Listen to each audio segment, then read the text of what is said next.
구독, 알림 설정까지 부탁드립니다.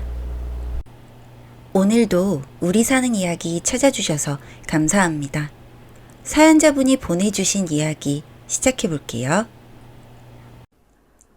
안녕하세요. 저는 결혼을 일찍 한 29 학원 강사입니다. 저는 어려서부터 일찍 결혼을 하는 게 꿈이었습니다. 저희 부모님이 일찍 결혼을 하시고 저도 일찍 낳으셔서 30에 가까워 가지만 부모님은 아직 50대 초반에 불과하시고 엄마는 저를 일찍 낳아 일찍 키우고 사회생활도 바로 하셔서 옆에서 보니 일찍 하니 좋은 점이 많은 것 같더라고요. 무엇보다도 학교에 학부모님이 오시는 날이면 저는 설레었습니다. 다른 친구들 엄마 아빠는 아줌마 아저씨인데 저희 부모님은 꼭 언니 오빠 같아 보였어요. 그래서 친구들이 부러워하고 했었습니다. 그래서 어느 순간부터 자연스럽게 나도 엄마처럼 일찍 결혼하고 일찍 아기를 낳아야겠다고 생각했습니다. 대학을 졸업하면 바로 결혼을 해야겠다고 생각을 했었죠. 학교 생활은 그저 따분했고 술을 잘 먹지 못하는 저는 학교 MT나 종강 파티 등 각종 행사가 불편하고 힘들었습니다. 그럴 때마다 친한 동기 여자친구가 대신 먹어주고 제 대신 변호도 해주어서 그나마 지낼만 했습니다. 그 친구는 선배들도 교수님들도 좋아하고 동기들도 좋아하는 과대였습니다. 제가 보기에는 성격도 구김이었고 나중에 좋은 선생님이 될 거라는 포부도 멋져 보였습니다. 단아한 듯한 외모도 저에게는 없는 부러운 점이었습니다. 그러다 과팅을 하는데 머릿수가 모자라다며 친구가 부탁하여 엉결에 과팅을 하게 되었습니다. 처음 해보는 과팅은 신기했습니다. 마치 무슨 연애 프로 같기도 했습니다. 저는 마음에 드는 남자도 없고해서 그냥 시간만 때우다가 술을 마시러 자리를 옮긴다기에 저는 술을 잘 마시지 못한다는 핑계로 자연스럽게 나왔습니다. 그때 한 남자가 따라 나와 절 붙잡았습니다. 저도 술 잘 못 마시는데 같이 영화나 보러 갈까요? 쌩긋 웃으며 말을 걸어오는 그 남자는 키도 크고 훈훈한 외모에 웃는 모습이 너무 귀여웠습니다. 아까 전에는 눈길 한번 주지 않았는데 갑자기 이러니 얼떨떨하지만 누구라도 그가 그렇게 미소 지으며 영화를 보자고 했다면 저처럼 흔쾌히 응했을 것입니다. 그렇게 영화를 시작으로 밥도 먹고 차도 마시고 한강 데이트도 하고 같이 자주 시간을 보내고 자주 연락을 하다 보니 어느새 우리는 연인이 되어 있었습니다. 학교에서도 우리의 연애는 여러 사람의 입방아에 오르내렸습니다. 남자친구가 잘생겼는데 여자애는 너무 별로다부터 제가 꼬리쳐서 만난 거다 등등. 하지만 전 별로 신경 쓰지 않았습니다. 어차피 제 남자친구가 잘생긴 건 사실이지만 나머지는 사실이 아니니 그저 셈이 나서 저런다 생각했습니다. 그렇게 1학년, 2학년이 지나고 오빠와 저는 졸업반이 되었습니다. 졸업반이 되자 취업을 어떻게 해야 할지 걱정하는 오빠와 달리 저는 결혼을 대학 졸업을 하면 일찍 하고 싶었던 터라 오빠와 결혼 이야기를 진지하게 해봐야겠다고 생각했습니다. 오빠, 할 이야기가 있어. 이야기해봐. 무슨 일 있어? 사실 난 졸업을 하면 취업 말고 더 하고 싶은 게 있어. 그래? 뭔데? 결혼. 나 오빠랑 결혼하고 싶어. 많이 당황해 했습니다. 물론 지금 제가 생각해봐도 그럴 것 같습니다. 그렇게 프로포즈 아닌 프로포즈를 제가 했고 며칠의 고민 후 결혼을 하기로 했습니다. 하지만 아직 취직도 하지 못했고 아무런 준비 없이 결혼을 바로 하기엔 저희는 너무 부족했습니다. 다행히 저희 친정의 도움으로 아파트를 구했습니다. 식장을 잡으려고 알아보고 있을 때 오빠는 식을 올리지 않는 것은 어떠냐고 권유를 했습니다. 아직 우리가 손님을 불러 식을 치르기에는 많이 부족하다. 살면서 더 채우고 식을 올리자. 뭐 그런 이유였습니다. 생각을 해보니 굳이 지금 당장 올릴 필요는 없을 것 같기도 하고 아닌 것 같기도 해서 부모님과 상의를 했습니다. 상의 내용을 오빠에게 말을 하니 오빠가 처음으로 화를 냈습니다. 너 누구랑 결혼해? 너랑 나랑 하는 거 아니야? 근데 왜 부모님이랑 상의를 해? 아니, 난 그냥 잘 모르겠어서. 미안하지만 우리 결혼 다시 생각하자. 난 네가 이렇게 부모님께 의존적인지 몰랐다. 안 돼, 미안해. 내가 잘못했어. 다시는 안 그럴게. 이제 부모님한테 안 물어보고 오빠랑 이야기할게. 아, 정말 미안해. 그러니까 헤어지자고 하지 마. 저는 오빠가 없으면 살 수 없을 것만 같았습니다. 그렇게 약속을 하고 식은 올리지 않은 채로 함께 살았습니다. 저희 부모님은 결혼식을 올리지 않는다는 말에 노발대발 하셨지만 제가 그렇게 하고 싶다고 하여 우겨서 겨우 넘어갔습니다. 드레스도 신혼여행도 없이 반지 하나로 시작한 결혼 생활이지만 신혼은 신혼이었습니다. 너무 행복하고 하루하루가 기쁨이었습니다. 그런데 뭔가 조금씩 이상했습니다. 자꾸 전화로 오빠는 제가 뭘 하는지, 집에 있는지 나갔는지 저에게 물어보고 하라고 했습니다. 그냥 제가 아이 같아서 너무 걱정된다는 거였습니다. 저는 이상하다고 생각 들었지만 절 사랑해서 그렇다고 생각했습니다. 그러다 밥을 먹던 중 아기 이야기가 나왔습니다. 우리 생각보다 아기가 빨리 안 생기는 것 같다? 응? 그래? 아직 그렇게 급할 때는 아닌 거 아니야? 하지만 넌 빨리 갖고 싶다고 그랬잖아. 그렇긴 했지. 근데 막상 결혼해보니 우리 둘도 나쁘진 않은 것 같아. 아니야. 그래도 아기는 빨리 가져야지. 너무 활동이 없어도 임신이 어렵다더라. 그냥 취미삼아 어디 알바든 뭐든 일을 해보는 건 어때? 생각해보니 일리 있는 말인 것 같았습니다.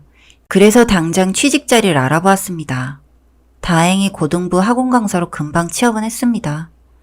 오빠는 칭찬을 해주었고 뭔가 뿌듯하더라고요. 그러다 오랜만에 대학 동기 과대가 전화가 왔습니다. 잘 지내냐며 얼굴 한번 보러 오겠다고 하더라고요. 며칠 뒤에 과대와 셋이 같이 집에서 밥을 먹게 되었습니다. 대화 도중 친구가 집 계약 기간이 엉켜서 4개월짜리 방을 구한다고 이야기가 나오자 남편이 먼저 그럼 빈 방이 있으니 여기서 지내라고 권유하는 것이었습니다. 설상가상으로 그 친구는 그러겠다는 겁니다. 그날 밤에 처음으로 남편에게 화를 냈습니다. 하지만 사과나 어떠한 대화가 아닌 돌아오는 것은 남편의 놀라운 모습뿐이었습니다. 차마 입에 담을 수 없고 생전 처음 들어보는 욕설과 물건은 집어던지며 화를 냈습니다. 너무 무서워서 잘못했다고 무릎을 꿇고 싹싹 빌기를 1시간이 지난 후에야 용서를 하겠다며 저를 안고 말했습니다. 왜 내 말에 토를 달아. 이젠 다신 그러지 마. 그제서야 뭔가 잘못되었다고 생각이 들었습니다. 그동안 제가 뭘 하려고 하면 본인의 뜻에 꼭 따르게끔 하던 행동들이 떠올랐습니다. 그 후로 더욱더 그의 눈치를 보게 되었습니다. 남편은 본인 카드만 한 장 주며 앞으로 물건을 살 때도 허락을 받으라며 제 지갑을 가져갔습니다. 매 순간마다 남편은 저에게 보고를 하라고 했습니다. 오늘 뭘 하는지, 뭘 먹는지, 아이들에게 뭘 가르치고 누구와 무슨 이야기를 하는지. 한동안은 그렇게 지냈습니다. 사실 포기가 맞는 말이겠죠. 그 사이에 친구는 저희 집으로 들어와 지내게 되었습니다. 친구는 온라인으로 외국인들에게 한국어를 가르치는 일을 하고 있어서 집에서 일하고 밥 먹고 종일 지냈습니다.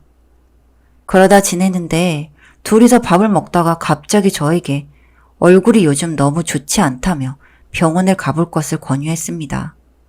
그냥 알겠다고 하고 지나가려는데 갑자기 뭔가 아차 싶었습니다. 혹시나 해서 친구에게 임신 테스트기를 사와달라고 부탁을 하고 해보니 임신이었습니다.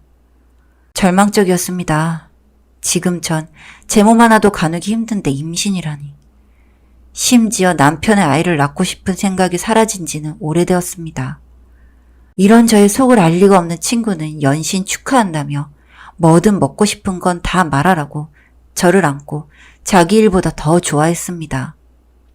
일단은 남편에게 서프라이즈를 해주고 싶다는 핑계로 비밀을 부탁했고 병원을 갔습니다. 정말 임신이었고 고민에 빠졌습니다. 그렇게 어영부영하니 벌써 임신 4개월. 이젠 어쩔 수 없다고 생각이 되어서 낳기로 마음을 먹었습니다. 지금은 좀 그렇지만 아이가 생기면 또 모르는 일이니까요. 임신 사실을 남편에게 이야기하니 눈에 눈물이 그렁그렁하며 너무 좋아했습니다. 그 모습을 보니 제가 괜한 걱정을 한 것 아닌가 하는 생각을 했죠. 좋은 아빠가 되고 좋은 엄마가 되어서 우리는 화목한 가정이 될 수 있을 것 같았습니다. 그렇게 배는 불러 순식간에 만삭이 되어 출산일이 다가오고 있었습니다. 배가 부르고 다리도 부어 밥을 차려 먹는 것도 힘들어하는 저를 위해 친구는 출산 때까지만 좀 더 머물며 저를 도와주기로 했습니다.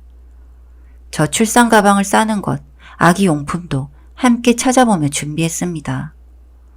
그러다 어느 날 새벽에 배가 아파 혹시나 진통인가 싶어서 옆을 더듬어 보니 남편이 없었습니다. 화장실을 간 건가 싶어서 방을 나와 찾다 보니 친구의 방에서 남편의 목소리가 들리는 것이었습니다. 이제 곧 아기가 나올 것 같아. 아기를 만날 생각을 하니 너무 행복해. 내가 정말 세상에서 제일 행복한 아기를 키울 거야. 아기는 확실히 데려올 수 있는 거지? 당연하지. 지금 와이프 이름으로는 단돈 10원도 없어. 그나마 조금 하던 일도 임신으로 일을 그만둬서 수입도 없지. 걱정하지 마. 너무 좋다. 그럼 쟤는 이제 쫓아내고 우리 세 식구 행복하게 살 일만 남았네. 맞아. 그동안 너무 고생 많았어. 대학 때부터 지금까지 내 실수로 마음고생 많았지? 이제 행복하게 해줄게. 아니야, 괜찮아. 그건 어쨌든 사고였고. 그리고 지금 우리 이렇게 행복하니까 난 괜찮아.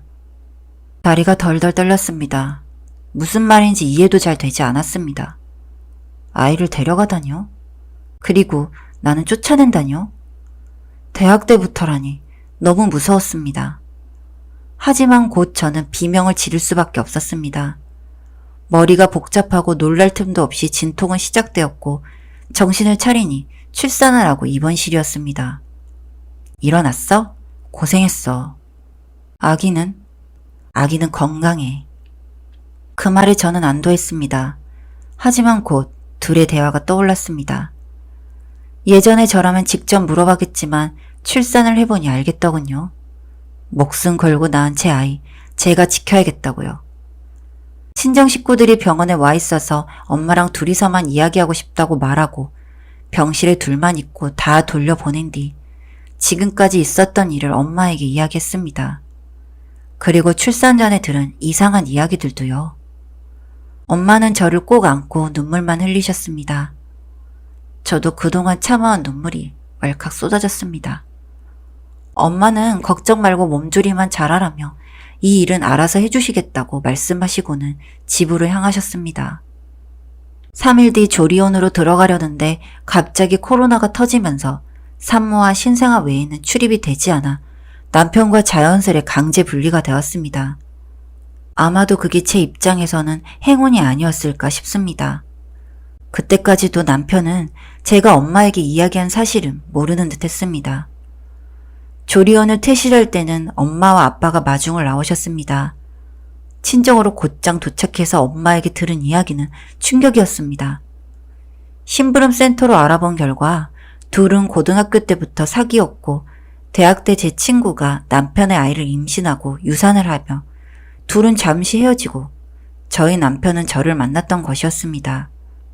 결국 둘은 다시 사귀기로 했지만 친구가 유산 중 의료사고로 어쩔 수 없이 자궁을 적출하게 되어 제가 아이를 낳으면 이혼 후 둘이 함께하려는 계획이었다는 것이었습니다.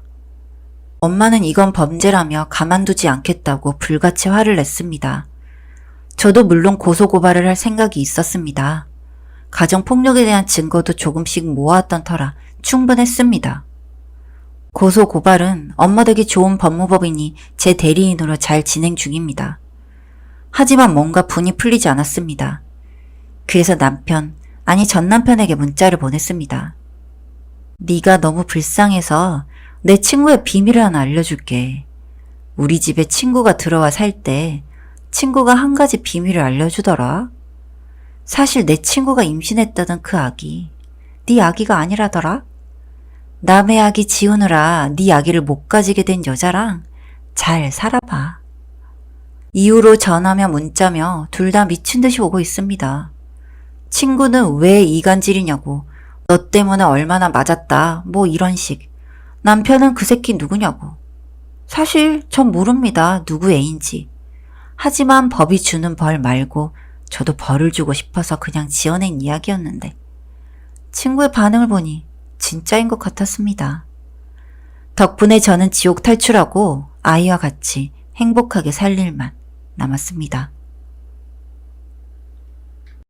사연은 여기까지였고요. 우리 사는 이야기 시청해주셔서 감사합니다.